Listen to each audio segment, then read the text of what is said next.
good. Well, thank you so much for inviting me here. You know, if you had told me 10 years ago that I'd be at the Country Club of Carolina, I would have assumed I'd be here on some sort of golf trip, which I would have enjoyed immensely, I'm sure. But in fact, the events of the last several years have led me here on this very different journey. So let me just start out by saying what I'm going to do is sort of tell you my story, how I've gotten to be here, why this is really important, I think, the activities that our organization, Do No Harm, is engaged in. I would first like to say this organization, the Martin Center, is just really a fantastic organization, and the work that it's doing is really quite wonderful.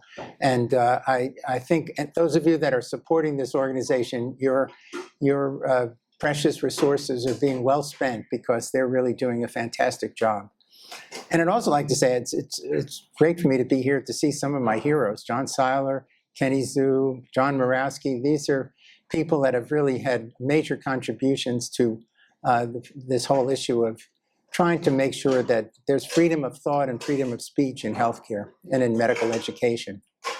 So if you go on the Penn website right now and you search my name, it's not there. I've been expunged from the Penn website. If you go on the history of the kidney division at Penn, my name's not there. We had a little history of the division. It's one of the great divisions in the United States. It's turned out many nephrologists and done important research. My name isn't there. It was erased. If you go on the UpToDate website, and many of the physicians in the audience are probably familiar with UpToDate. It's an online medical textbook. It's the most widely used one in the world. I used to be one of the section editors for the kidney portion. I'm gone. I'm gone from all these places of mention. And how did this happen? So it happened starting back in 2019. In 2019, I was finishing up a long term as the Associate Dean for Curriculum in Penn's medical school. I did that for 13 years. It wasn't a totally happy time because a lot of the problems that we're seeing now, we could see the roots of it even at that time. But I thought we had a pretty good medical school. We were ranked in the top few in the country based on research activity and the quality of the medical students. And I'll point out that one of the ways that rankings really work is that these organizations like U.S. News and World Report assess the grades and the standardized test scores of incoming students. And the schools that have the students with the best grades and the best scores on that exam, that really counts tremendously to their ranking. Also, the amount of research they do and reputational scores are important as well. And then in 2018, a new vice dean for education, my boss, the woman who had preceded the one who came in, and I were very good colleagues. We worked together. We wrote papers in the New England Journal about medical education. The new woman who came in had an education degree. She had a master's in education. That is a clue. Master's in education is a problem because right now the schools of education are probably the heartland, the epicenter of so-called woke thought in the United States and are promulgating these ideas very widely. And right now, to become the head of medical education in almost any top medical school, you have to have at least training in education, if not a degree from a school of education. Well, she came in, and right away she made me aware of what was really going on in the country. I must say I was rather naive and insular because I thought our school was great, and why? I don't need to know what they're doing in San Francisco. I was very happy with the product we were turning out and the rankings that we had and the productivity of our students. She said, you know, this school needs a real change in direction. She made a statement once that still remains one of the highlights of the end of my career. She said, there's way too much science in the curriculum. Just think about that, physicians in the audience that have seen the tremendous growth in science in healthcare and how important it is that physicians are aware and able to integrate new findings into their practices. You really can't do that unless you have a good background. Otherwise, you're at the mercy of people giving you information. And you know, we've just come through an epidemic where the information that was provided by many physicians and many medical societies was really quite deficient, as many of you know. Well, I was sort of a heterodox thinker in this crew, and they weren't very happy with me. So finally, they decided to eliminate my position, split it up, reassign people, and I was ready to retire anyhow. I've been there for over 50 years. It was time to leave.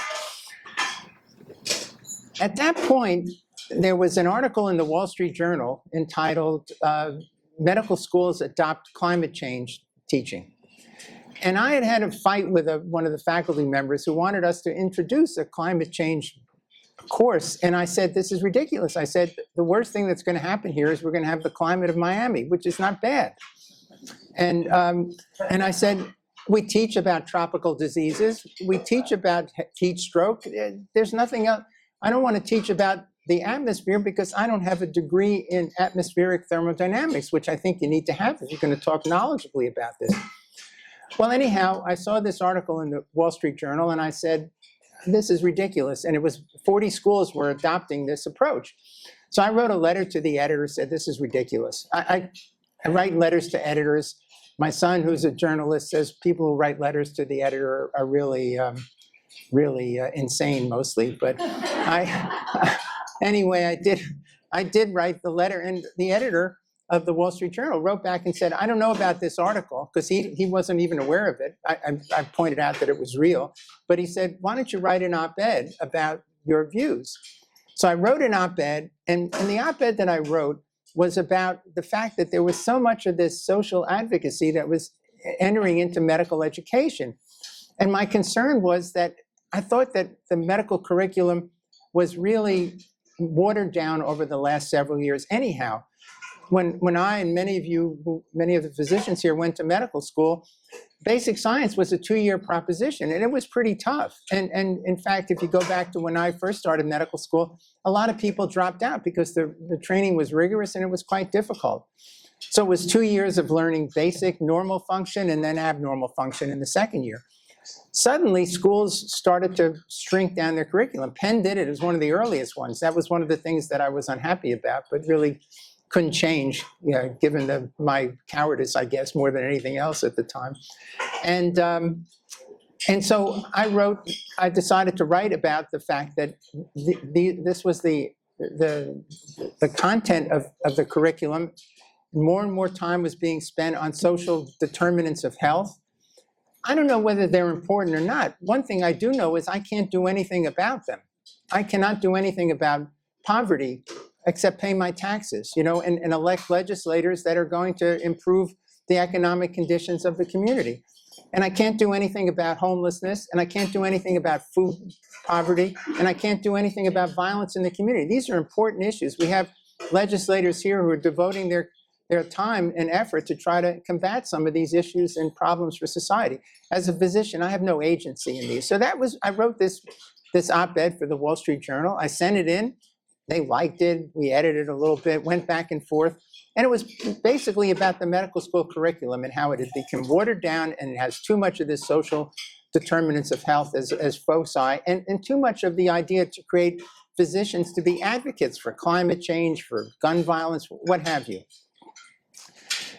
The next thing that happened was the Wall Street Journal gave it a title. The title they gave it was, "Take 2 aspirins and call me by my pronouns."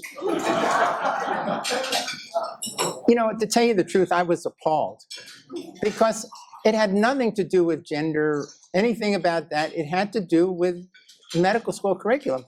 Well, people went crazy over it. There's something called Med Twitter that you may or may not be familiar with, but it's a lot of young people on Twitter who write about their medical school activities, experience, residents, and all. And they just went after me. And they had something called the Goldfarb Challenge, pointing out that how was it more important that they knew whether their patients couldn't afford their medications as opposed to knowing how the kidney's loop of Henle functions, part of the kidney. So they sort of made fun of me, and my school got very incensed about this. They wrote a piece that was published in the Philadelphia Inquirer that basically said that they reject my ideas and that they believe in diversity, equity, and inclusion. My article had nothing to do with any of those issues. It had to do with the content of the medical school curriculum. So At that point, as you can imagine, people that I had worked with, that I had helped in their careers, they wouldn't even look at me in the hallway. And then the next thing that happened was I retired, went on sabbatical because I decided to write a book. And I wrote a book about my journey and these issues that I felt very strongly about how I thought medical education had become deficient in many ways. And I thought also that healthcare was getting a bad name, getting a bad rap.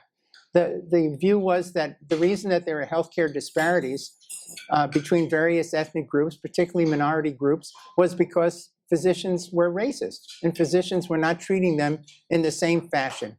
And that it's under the guise of so-called systemic racism, but specifically that physicians were acting in a racist fashion, and that was the basis for some of the healthcare disparities. I felt that this wasn't true. The physicians I knew treated patients as individuals. I'm sure there's somebody out there that's somewhat biased, but it certainly did not characterize the profession in any way, shape, or form. And the reason for healthcare disparities was not the nature of care that people were receiving in hospitals. It was a much more complicated situation that had to do with cultural factors, dietary factors, genetic factors, and trust in the healthcare system, frankly, which was part of the problem as well. So I wrote the book, and the book came out, and the book's done fairly well. Again, the publisher demanded that the book have the same title, so I was burdened by that title. It wasn't up to me, and my book had the title, Take 2 Aspirins and Call Me by My Pronouns. So now, after that, I decided I need to do something else. We need to really do something about this, and that comes to the present day. And doing something meant to establish this organization called Do No Harm. And Do No Harm, we've been very fortunate, and I can't take a lot of credit for the organization's beginnings. I've had some wonderful people helping me. My son is in politics and is related to people who were able to support us, and we had some very wonderful donors who helped us get started. And Do No Harm has been devoted to 2 goals. One goal is to combat this idea that healthcare is racist, that the discrepancy and disparities in healthcare between various population groups is not due to systemic racism as defined by physicians having bias against certain groups, certain minorities. And also, and I'll come back to this in a bit, to talk to the issue about the so-called gender-affirming care. And the reason we've taken these 2 issues, because I think in each case, what's going on is patients are being viewed as members of a group. They're not being viewed as individuals. They're not being viewed as people with their own particular problems. And I can say, and I think most of the physicians in the room, I think, will attest to this, that when you go in a room and see a patient sitting there, your concern is for the welfare of that patient. You really don't think about, well, they have this skin color or that skin color or this background or that background. They're neo-Nazis, they're communists. It doesn't matter. They're sick people. They come to you for care, and you try to provide the best care that you can possibly provide them. And I think that's the way most physicians act. Yet what's being proposed really is that we treat people as a group. And worse off, that because we need to treat people as a group, we need to treat groups differently. So Do No Harm has decided to pursue both of these issues. And let me talk a little bit about our efforts in the DEI arena, the so-called diversity, equity, inclusion. The first thing that we've done is try to inform the public. So we have public relations firms and media groups and staff writers, and we've had over 2,000 hits, if you will, in various media about some of the issues that we really care about. We decided to do research and produce reports, and we have reports on our website donoharmmedicine.org, where you can read some of these reports, for example, about maternal mortality, and pointing out that the great discrepancy in maternal mortality is really due to some very complex factors that would be improved if we would improve healthcare access rather than if we try to change the characteristics of the way physicians practice. We also have pursued the opportunity to come and talk to groups like this. I've been on television a lot. It sort of pains me every time I see myself on television because I don't look very good there. But I've been on television, mostly in conservative media. It's pretty hard to break through into the legacy media, but we've gotten a recent story about us in the Associated Press, which ended up being fairly widely distributed. The next thing we decided to do is adopt an agenda of taking some of these groups that are trying to create discriminatory practices in healthcare, try to take them to court. And we ended up starting out with a fairly small target. We sued the federal government. And the reason we sued the federal government was because at the end of 2021, the federal government introduced a rule in Medicare that said that if physicians would adopt an anti-racist protocol in their practice, they would get incremental payments for seeing Medicare patients through the Quality Improvement Program. And what this means is you're going to treat people differently based on their race. And there are a lot of physicians who find this really terrible and appalling and don't want to act that way. And we identified a couple of plaintiffs, a physician in Mississippi and one in Ohio at the time. And but subsequently, it's the Mississippi physician who's carrying this forward. And we sued the federal government saying that someone is hurt in this. It's a physician. You need to have standing. You need to be heard in order to sue.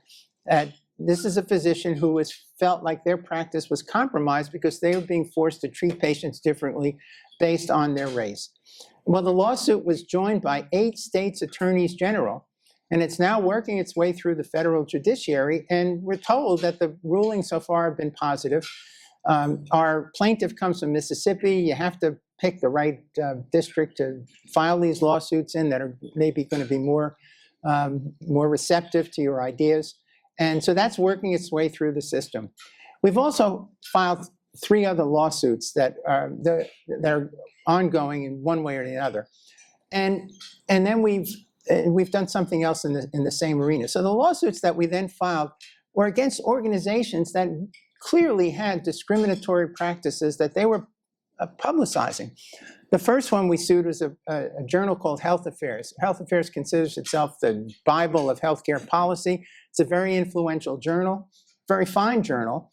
They had a program that they outlined that they were going to jump into the so-called DEI, and this all, as you all know, began in earnest after George Floyd was killed in that very unfortunate set of incidents in Minneapolis.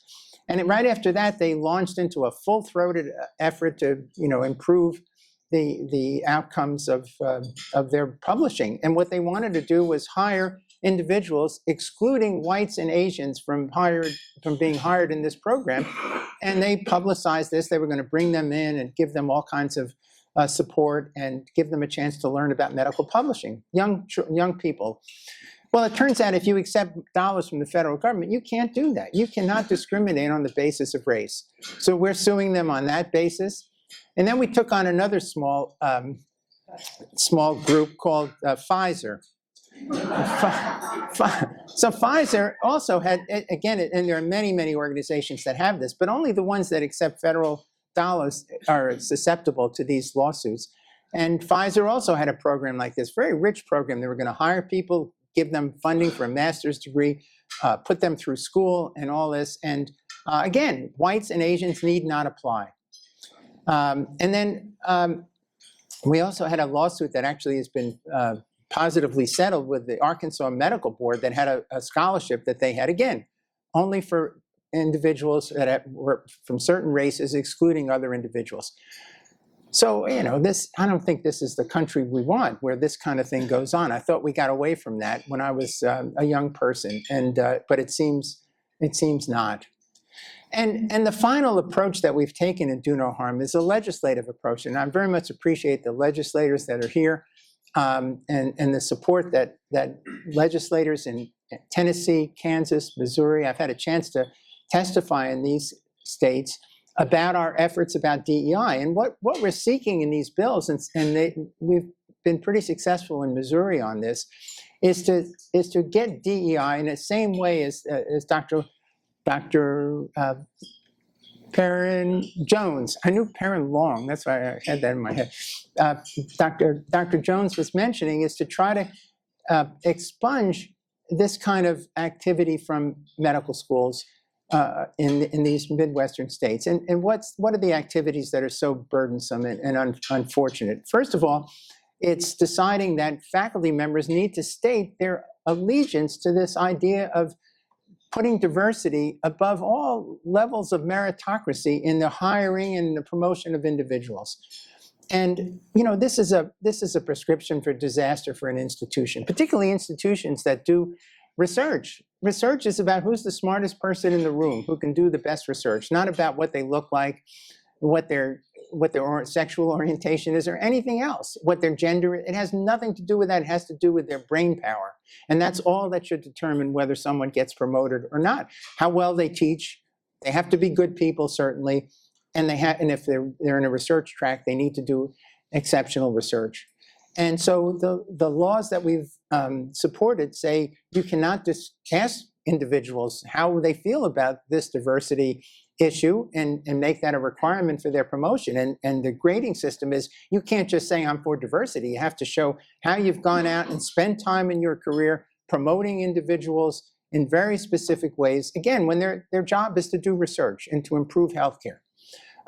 It's also to not allow schools, and these are public institutions in these states, to hire consultants who are going to come in and spend thousands and hundreds and thousands, and in some cases millions of dollars, promoting these kinds of courses in implicit bias and so on, that again are known not to be useful, known not to change anybody's opinion about anything, to be incredibly expensive, and often to be incredibly racist in their content. And we have many of these pieces on our website where sources in these various institutions have sent us examples of this.